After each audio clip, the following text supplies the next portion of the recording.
أتمه البيان والصلاة والسلام على رسوله سيد الإنس والجان وعلى آله وأصحابه ذوي الخير والإحسان أما بعد فأعوذ بالله من الشيطان الرجيم بسم الله الرحمن الرحيم وأما بنعمة ربك فحدث صدق الله مولانا العظيم۔ بارگاہ رسالت معاب صلی اللہ علیہ وسلم میں درود پاک کا ہدیہ پیش کریں۔ اللہم صلی علی سیدنا و مولانا محمد معدن الجود والکرم وآلہ واصحابہ الکرام وابنہ الکریم وبارک وسلم صلاة دائمة سرمدا ابدا۔ قرآن عظیم میں اللہ رب العزت ارشاد فرماتا ہے وقلیل من عبادی الشکور، میرے بندوں میں شکر کرنے والے بہت کم ہیں۔ اور یہ بات صحیح ہے کہ بندے پر بے شمار نعمتیں اللہ تعالیٰ عطا کیا ہے، بے شمار ہیں۔ وَإِن تَعُدُّوا نِعْمَةَ اللَّهِ لَا تُحْصُوهَا، اگر تم اللہ کی نعمتوں کو گننا چاہو گے تو شمار نہیں کر سکو گے۔ شیخ سعدی رحمۃ اللہ تعالیٰ علیہ فرماتے ہیں کہ تمہارا ایک سانس لینا بھی نعمت ہے، سانس کا باہر نکالنا بھی نعمت ہے، اور اگر صرف سانسوں کی نعمتوں کا شکر ادا کرنے پر بندہ بیٹھ جائے تو پوری عمر اس کی تمام ہو جائے۔ باقی نعمتوں کا کیا ہے؟ بے شمار نعمتوں سے نوازا ہے اللہ تعالیٰ نے، لیکن انسان کی فطرت میں یہ بھی ہے کہ کبھی ایک چیز کی کمی محسوس ہوتی ہے تو وہ واویلا مچاتا ہے، بہت شور کرتا ہے کہ مجھے یہ تکلیف ہوئی، وہ تکلیف ہوئی۔ اس کے صحت کے زمانے کو وہ یاد نہیں کرتا، مصیبت کے زمانے کو بہت جلدی یاد کرتا ہے۔ اسی لیے شکر گزار بندے بہت کم ہیں۔ عادت یہ ڈال لیں جب مصیبت آئے، کوئی تکلیف آئے تو ہمارے اندر یہ احساس پیدا ہو جائے کہ میرے گناہ اس سے بھی بڑی مصیبت کے لائق تھے، اللہ نے کم مصیبت عطا کی۔ جب کوئی بیمار ہو جائے، جب کبھی کسی آفت میں مبتلا ہو جائے تو یقیناً درد تو ہوتا ہے، آدمی سہن نہیں کر پاتا، لیکن احساس دل میں یہ پیدا کرے اگر وہ انصاف کرنے پر آئے رب تبارک و تعالی میرے ہر گناہ کے بدلے بڑی بڑی سزائیں دے سکتا ہے، میں چھوٹی سی سزا میں ملوث ہوں، اللہ کریم اس کا شکر ہے۔ اسی طرح سے میرے عزیزو ایک بات میں آپ کو بتاتا ہوں، خاص طور پر ہمارے قید کے زمانے میں بہت سارے ایسے قیدی جیل کے اندر جانے کے بعد ان کے حالات ایسے ہو جاتے ہیں، وہ نا امید اور مایوس ہو کر کفریہ جملے بکنے لگ جاتے ہیں۔ ان کے حالات ایسے ہو جاتے ہیں کوئی خدا نہیں، اگر ہوتا تو ہماری سنتا، بہت کچھ عبادتیں بھی کرتے ہیں، نہیں جب قبول ہوتی ہے تو مایوس ہو جاتے ہیں۔ تو یہ تو اندر کے حالات ہیں، باہر بھی کسی کے ساتھ ایسا ہو سکتا ہے۔ میں تو 10 سال سے دعا کر رہا ہوں، اولاد ہی نہیں ہوئی، کوئی یہ کہتا ہے۔ شادی ہو گئی 10 سال ہو گئے، بچے نہیں ہو رہے ہیں۔ کوئی یہ کہتا ہے کہ میری بیٹی کا رشتہ ہی نہیں ہو رہا، ہر وظیفہ کر لیا، ہر دعا کر لیا، پھر یہاں سے نا امیدی، نا شکری۔ یہ جملے انسان کو کہاں تک پہنچا دیتے ہیں۔ ایک بات میں آپ کو بتاؤں، مولا علی کرم اللہ وجہہ الکریم کی یہ حکمت بھری بات ہے، ارشاد فرماتے ہیں جب کبھی مصیبت آئے اللہ کی طرف سے تو یہ امتحان ہے یا سزا ہے، کیسے پتا چلے؟ ظاہر سی بات ہے ہر کوئی یہ کہتا ہے یہ تو اللہ کی طرف سے امتحان ہے، آزمائش۔ ہم بھی اندر تھے تو یہ بار بار احساس دلایا جاتا تھا، اور بعض لوگ یہ کہتے تھے کہ اللہ کی طرف سے آزمائش ہے، امتحان ہے، اس کو گزار لیجیے۔ بعض مرتبہ امتحان ہے اور بعض موقعوں پر سزا ہے، اور سزا کب ہے اور امتحان کب ہے یہ کیسے پتا چلے؟ بہت بڑا فارمولہ ہے۔ مولا علی کرم اللہ وجہہ الکریم فرماتے ہیں جب کبھی تم پر کوئی مصیبت آئے تو یہ دیکھ لینا ان مصیبتوں کے دن میں تم اگر اللہ سے زیادہ قریب ہو گئے ہو، دعا زیادہ کرنے لگ گئے ہو، وظیفے زیادہ کرنے لگ گئے ہو، تو اس کا مطلب ہے کہ اللہ تعالیٰ تم کو امتحان میں رکھا ہے۔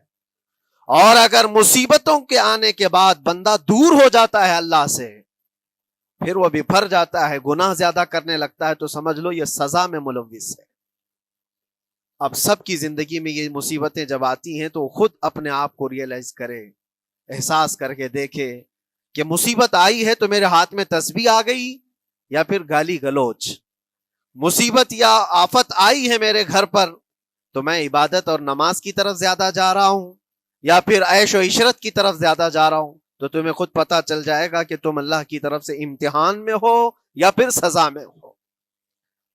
میرے عزیزو, بہت مقامات ایسے ہیں جہاں پر بظاہر مصیبت کی حکمت ہمیں نہیں معلوم ہوتی کہ کیوں آئی یہ مصیبت, کیوں دی گئی ہے ہمیں ایسی تکلیف. اسی کا نام تقدیر ہے کہ اللہ تعالیٰ کے لکھے ہوئے پر راضی رہنا یہ مومن کی شان ہے. مومن کو ہمہ وقت اللہ تبارک و تعالیٰ کی طرف سے لکھی ہوئی اس تقدیر پر راضی رہنا ہے. آپ کو میں ایک بات بتا دوں, حضرت ابو جندل ایک صحابی ہیں, مکہ مکرمہ میں ایمان لائے. رسول پاک صلی اللہ تعالی علیہ وسلم جب ابھی مکہ میں تھے, اس وقت غریب صحابہ کو کفار مکہ, مشرکین مکہ کس طرح سے پکڑ کر مارتے تھے, کیسے کیسی سزائیں دیا کرتے تھے. اسی اسنا میں اللہ کے نبی صلی اللہ علیہ وسلم ہجرت کر کے مدینے تشریف لے گئے. لیکن جو ابو جندل تھے یہ قید میں تھے, قید میں تھے. ان کا باپ خود ان کو قید میں رکھا ہوا تھا, اور ایسی قید کہ زنجیریں بندھی ہوئی رہتی تھی. مسلسل کئی سال گزر گئے. حضور پاک صلی اللہ تعالی علیہ وسلم کی ہجرت کے 6 سال گزر جانے کے بعد 7واں سال تھا جب آپ کو بتاؤں حدیبیہ کا وہ منظر پیش آیا جس کو صلح حدیبیہ کہا جاتا ہے. تقریباً 1400 صحابہ کے ساتھ رسول کریم صلی اللہ تعالی علیہ وسلم عمرہ کرنے کے لیے آئے. لیکن اس وقت مکہ کے کفار و مشرکین مکہ سے تقریباً 35 کلومیٹر باہر دور آپ کا راستہ روک لیا. کہا ہم آپ کو عمرہ کرنے نہیں دیں گے, آپ کے اصحاب کو, آپ کے صحابہ کو ہم مکہ میں انٹر ہونے نہیں دیں گے. جنگ جیسی نوبت آ گئی تھی. لیکن حضور پاک صلی اللہ تعالی علیہ وسلم اور صحابہ احرام پہن کر کے عمرہ کرنے کے لیے آئے. تو پھر درمیانی راستہ یہ اختیار کیا گیا. حضور پاک صلی اللہ علیہ وسلم نے فرمایا کہ ہم صلح کر لیتے ہیں, کچھ ایگریمنٹ ہو جائے ہمارے اور تمہارے درمیان, جنگ نہیں کریں گے, آج سے جنگ بندی ہو جائے. تو کفار مکہ اس بات پر راضی ہوئے, اور اس کے بعد صلح, جس کو کہتے ہیں صلح حدیبیہ, یہ بہت مشہور ہے. صلح حدیبیہ ہوئی, اس میں سارے پوائنٹس جو لکھے گئے تھے ایگریمنٹ کے اندر وہ سب مکہ والوں کی حمایت میں زیادہ تھے. دبا کر کے انہوں نے صلح کی تھی اس طرح سے ان کے نظام کے مطابق. یعنی اگر کوئی مکہ سے بھاگ کر مدینے جائے تو انہوں نے ایگریمنٹ میں لکھایا تھا کہ آپ کو وہ شخص ہمیں واپس کرنا پڑے گا, اور اگر مدینے سے کوئی بھاگ کر ہمارے پاس آئے تو ہم اس کو اپنے پاس رکھیں گے, ہم باہر واپس نہیں بھیجیں گے. تمہارا کوئی آدمی ہمارے پاس آ گیا بھاگ کر کے, یا ہمارا ہی وہاں رہنے والا کوئی آدمی آ گیا آپ کی امان سے نکل کر کے, تو ہم اس کو اپنے پاس رکھیں گے. ایسی بہت ساری شرطیں تھیں. میں کیوں کہہ رہا ہوں یہ بات سن لیجیے. یہ صلح حدیبیہ ہو گئی, ایگریمنٹ ابھی لکھا جانا تھا. وہ ابو جندل صحابی جو کئی سالوں سے مکہ میں قید میں تھے, زنجیریں توڑ کر کے وہ باہر نکل آئے. اور جب ان کو یہ خبر ملی کہ مکہ سے 35 کلومیٹر دور اللہ کے نبی صلی اللہ تعالی علیہ وسلم اپنے صحابہ کے ساتھ پڑاؤ ڈالے ہوئے ہیں اور تشریف لانے والے ہیں, کسی طرح بچ بچاتے ہوئے وہ وہاں پہنچ گئے حدیبیہ کے مقام پر. جیسے ہی وہ پہنچے صحابہ میں ایک شور ہو گیا.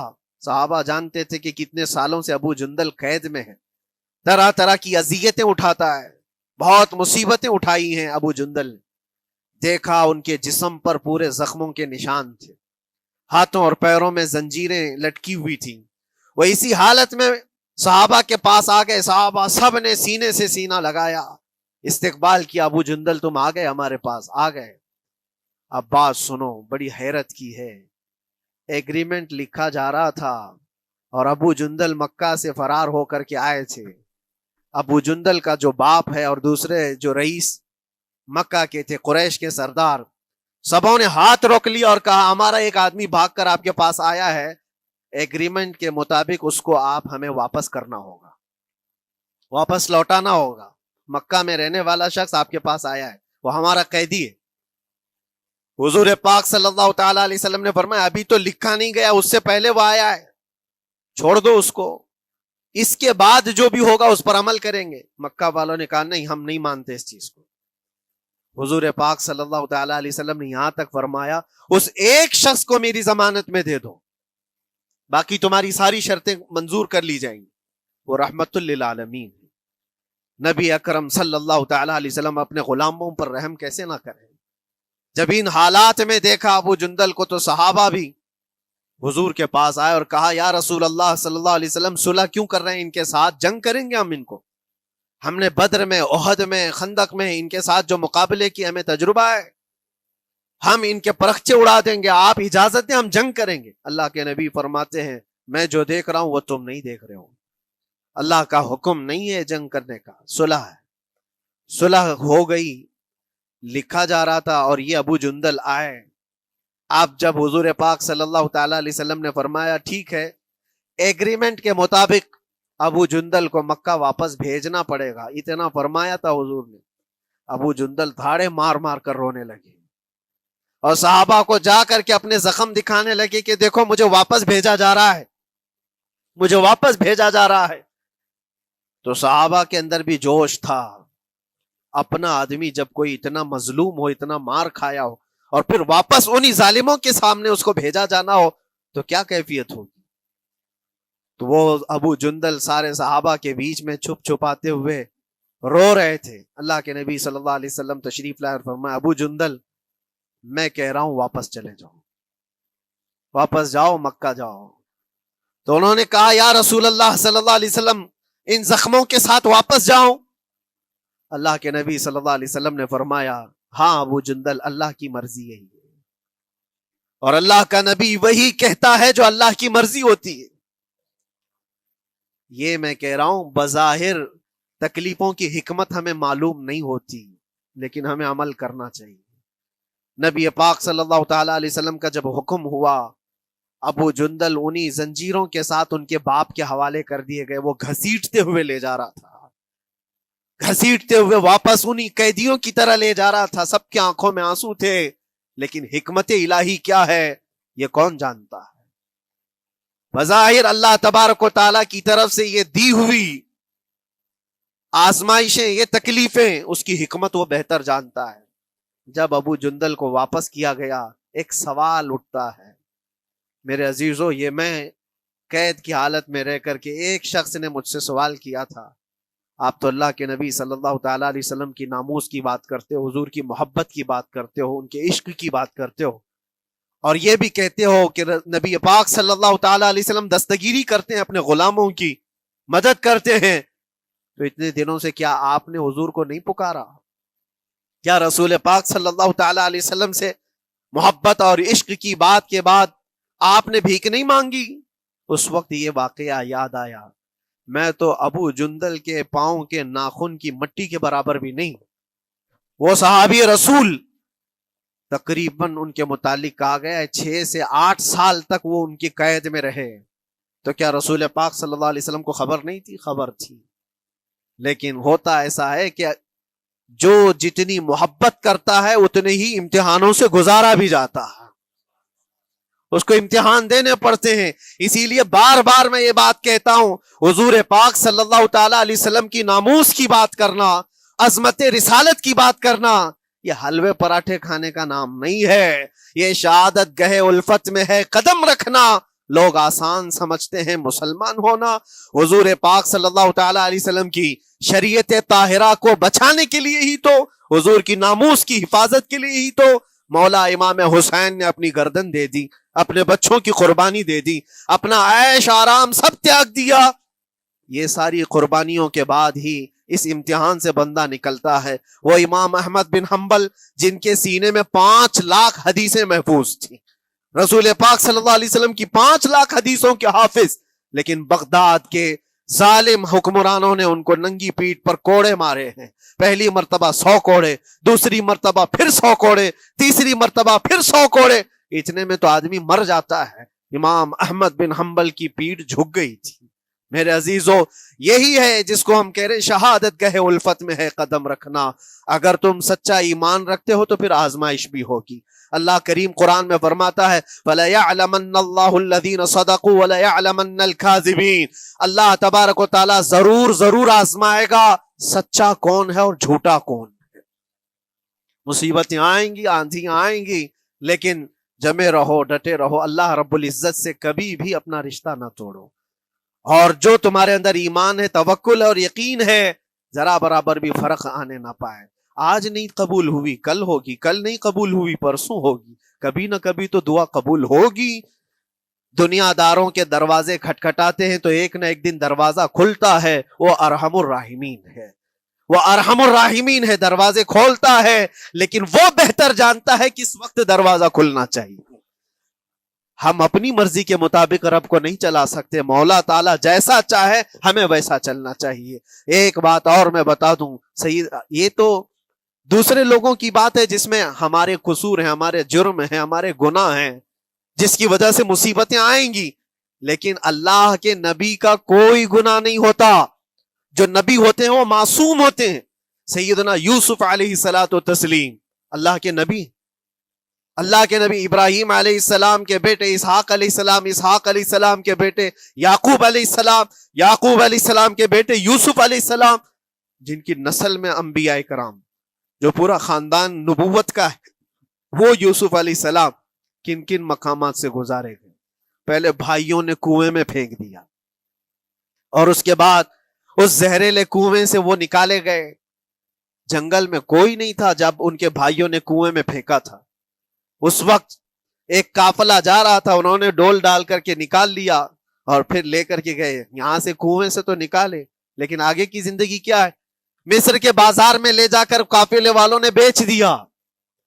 یوسف علیہ السلام پھر خریدے گئے کس کے ہاں؟ عزیز مصر، بادشاہ مصر کے گھر میں، اور وہاں پر زلیخا آپ پر فدا ہوئی. پھر آپ پر الزام بھی لگایا گیا، اور اس الزام کی بنیاد پر آپ کو جیل بھیجا گیا. اللہ کے نبی کے دامن پر پیوند تو ہو سکتا ہے، دھبا نہیں ہوتا. کسی گناہ کا تصور بھی وہ نہیں کرتے، وہ معصوم ہوتے ہیں، لیکن بغیر کسی قصور کے، بغیر کسی جرم کے آپ کو جیل بھیجا گیا.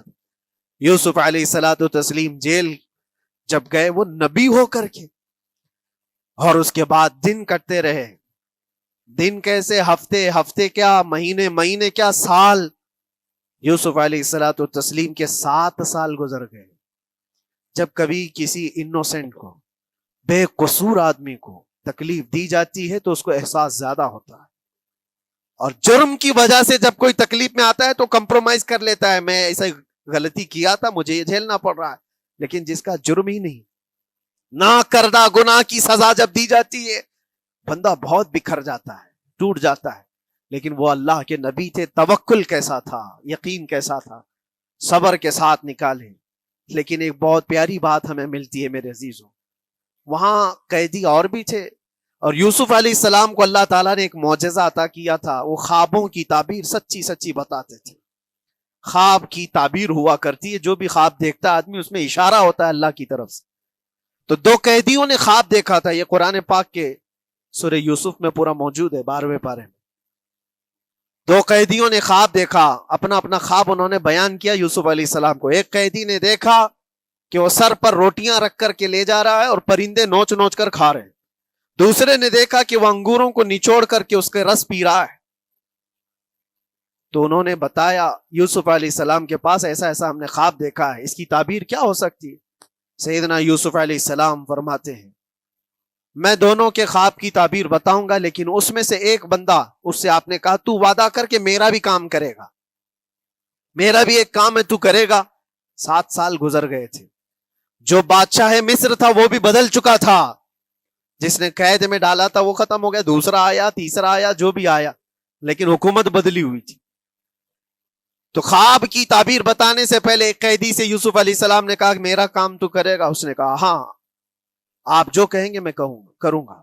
تو سنو، تعبیر یہ ہے، جس کے سر پر روٹیاں رکھی ہوئی اور کوے کھا رہے تھے یا پرندے کھا رہے تھے، اس کی تعبیر یہ ہے کہ عنقریب تجھ کو موت کی سزا سنائی جائے گی. وہ غمگین تھا. دوسرے سے کہا تو انگور کے رس نچوڑ کر پی رہا تھا، تیرے خواب کی تعبیر یہ ہے کہ عنقریب تجھ کو رہا کر دیا جائے گا، تو آزاد ہوگا، اور تجھ سے ہی میرا کام یہ ہے کہ آزاد ہو کر جائے گا تو موجودہ وقت کے جو بادشاہ ہے شاید اس کی فوج میں شامل ہو جائے یا اس کے سپاہیوں میں وزیروں میں، تو میری یہ بات اس تک پہنچا دینا، پچھلے 7 سالوں سے بے گناہ بے قصور ایک قیدی اندر ہے، اس کو آزاد کر دیا جائے، اس کو آزاد کر دیا جائے۔ اس نے کہا بالکل، اگر میں چھوٹا تو آپ کا ایک کام ضرور کروں گا۔ سنیے بات، چند دن نہیں گزرے تھے کہ اس ایک قیدی کو موت کی سزا ہو گئی، اس کو موت کی سزا سنائی گئی اور پھانسی ہو گئی۔ دوسرا یہ جو قیدی جس کو آپ نے رہائی کی خوشخبری دی تھی، اس کی بھی رہائی کی خوشخبری آ گئی، وہ آزاد ہو گیا۔ لیکن قرآن پاک میں ہے، آزاد ہو کر جب جاتا ہے آدمی تو پچھلا بھول جاتا ہے۔ اکثر ایسا ہی ہوتا ہے، کیا جیل کے دوست کون تھے کیا تھے کچھ پتا نہیں، اور آدمی تو یہ سوچتا ہے دوبارہ کبھی ادھر کے دروازے کو بھی نہ دیکھو، آیا اور بھول گیا۔ یوسف علیہ السلام نے جو کام دیا تھا وہ بھول گیا، یہاں تک کہ قرآن میں اللہ فرماتا کئی سال گزر گئے، 1-2 دن نہیں، سالوں گزر گئے، اور وہ بادشاہ کی فوج میں شامل تھا یا بادشاہ کے مصاحبین میں شامل تھا، قریبی لوگوں میں۔ ایک زمانے کے بعد مدت ہوئی، اور اس وقت سوچیے آپ کتنا وقت حضرت یوسف علیہ السلام نے کاٹا ہوگا۔ ایک دن آپ بے اختیار رو پڑے اللہ کی بارگاہ میں۔ یہ میں آپ کو بتا رہا ہوں، کبھی کبھار انسانی فطرت کا تقاضا ہے، اللہ تبارک و تعالیٰ کی بارگاہ میں رو پڑے اور کہا اے رب العالمین، اے ارحم الراحمین، یہ دن کب ختم ہوں گے؟ یہ جس طرح سے مجھے جیل کی سلاخوں کے پیچھے بند کیا گیا ہے، ان مصیبتوں سے کب آزادی ہوگی میرے مولا یا ارحم الراحمین؟ جواب رب تعالیٰ کی طرف سے آیا، یہ ہمارے اور آپ کی بات نہیں ہے، یہ اللہ کے نبی کی بات ہے۔ اب سنو، یوسف علیہ السلام کو جواب آیا، اے یوسف، جب تجھے جیل سے نکلنا ہی تھا، تجھے باہر جانا ہی تھا، تو دنیا کے بادشاہ کے پاس سامنے کیوں ریکویسٹ رکھا، میرے سامنے رکھ دیا ہوتا۔ اللہ اکبر، یہ توکل کا اعلیٰ درجہ ہے۔ اتنی مصیبتوں کے بعد بھی تم نے اس سپاہی کو کیوں اپنا قاصد بنا کر بادشاہ کے سامنے بھیجا کہ میری آزادی ہو جائے؟ یوسف علیہ السلام بہت روئے سجدے میں گر کر کے، مولا مجھے معاف کر دے، اور میرے ہر شے کا تو مالک ہے، اب میں زندگی بھر قید میں رہوں یا آزاد رہوں یہ تیری مرضی پر ہے۔ میرے عزیزو، پھر یوسف علیہ السلام کے ساتھ کیا ہوا؟ بادشاہ نے خود ایک خواب دیکھا اور وہ پریشان تھا، خوابوں کی تعبیر کوئی بتا نہیں رہا تھا۔ تب اس قیدی کو چھوٹے ہوئے کو یاد آئی بات کہ جیل میں ایک آدمی ہے جو سچی سچی تعبیر بتاتا ہے۔ پھر اس نے بادشاہ سے کہا ایک قیدی بہت شریف اور صالح ہے، وہ سچی تعبیر بتائے گا، آپ کہے تو میں اس کو لے آؤں، اور اس نے مجھے یہ کہا بھی تھا کہ اس کو آزاد کرنا ہے، آپ کے پاس ریکویسٹ رکھنی ہے کہ وہ بے قصور قید میں ہے۔ بادشاہ نے معلومات حاصل کی اور اس کے بعد پروانہ دے دیا کہ اس قیدی کو آزاد کیا جائے جس کو بے قصور رکھا گیا ہے، اور میرے خواب کی تعبیر بتائی جائے۔ یوسف علیہ الصلوۃ والتسلیم کو لوگ آئے لینے کے لیے۔ اب یہاں منظر اور ہے میرے عزیزوں، کہا کہ بادشاہ نے خواب دیکھا، اس کی تعبیر بتائے۔ آپ نے تعبیر تو بتا دی کہ کیا ہونے والا ہے اگلے 7 سالوں میں بادشاہ کے ساتھ، یہ ساری تعبیر بتائی، لیکن جب آزاد کرنے کی بات آئی تو آپ نے کہا رہنے دو، اب مجھے قید میں رہنے دو، اس لیے کہ آپ کو یہ احساس ہوگا کہ میں بادشاہ کے پاس کیوں رکھا ہے اس مقدمے کو۔ لیکن بعد میں بادشاہ اور اس کے مصاحبین اور اس کے وزیر آپ کو اصرار کرتے ہوئے لے گئے اور لے جا کر کے سیدھے وزیر اعظم کے تخت پر بٹھا دی، سیدھے وزیر اعظم کے تخت پر بٹھا دیا۔ پھر رب تبارک و تعالیٰ نے فرمایا اے یوسف، جب تک ہم چاہیں تب اندر رہے گا آدمی، اور جب ہم چاہ لیں باہر تو پھر اپنی مرضی سے کوئی اندر بھی نہیں رہ سکتا۔ حقیقت ہے میرے عزیزو، جب مصیبتوں کے ختم ہونے کا وقت آئے پھر پوری دنیا کھڑی ہو کر کے بھی تم کو مصیبت نہیں دے سکتی، تکلیف نہیں دے سکتی۔ اور رب تبارک و تعالیٰ نے فرمایا وَإِن يَمْسَسْكَ اللَّهُ بِضُرٍّ فَلَا كَاشِفَ لَهُ، اگر تم کو اللہ کی طرف سے کوئی مصیبت آئے تو کوئی اس کو ہٹانے والا نہیں ہے. وَإِن يَمْسَسْكَ اللَّهُ بِخَيْرٍ فَلَا رَادَّ لِفَضْلِهِ، اور اگر اللہ تبارک و تعالیٰ کوئی بھلائی کسی بندے کو دے دے تو دنیا کی کوئی طاقت اس کو روک بھی نہیں سکتی. آج اگر رب تبارک و تعالیٰ ہم کو کوئی مقام اور مرتبہ دے دے، کوئی عزت اور انعام دے دے، سارے کتے بھونکتے رہیں، اس انعام کو کوئی رد نہیں کر سکتا. اللہ تبارک و تعالیٰ کا دیا ہوا فضل اس کو کوئی کاٹ نہیں سکتا، اور اس کی دی ہوئی مصیبت کو کوئی دوسرا ٹال بھی نہیں سکتا. اسی لیے آؤ لگے رہو اسی بارگاہ میں اور عرض کرو کہ مولا مجھ سے جو خطائیں ہوئی ہیں اس کو درگزر فرما دے، اور جس طرح کی بھی تو زندگی دیا ہے یہ تیرا شکر ہے مولا. شکر ادا کرنے کی عادت ڈال لو. اللہ تبارک و تعالیٰ فرماتا ہے لَإِن شَكَرْتُمْ لَأَزِيدَنَّكُمْ، اگر تم شکر ادا کرو گے تو میں اور زیادہ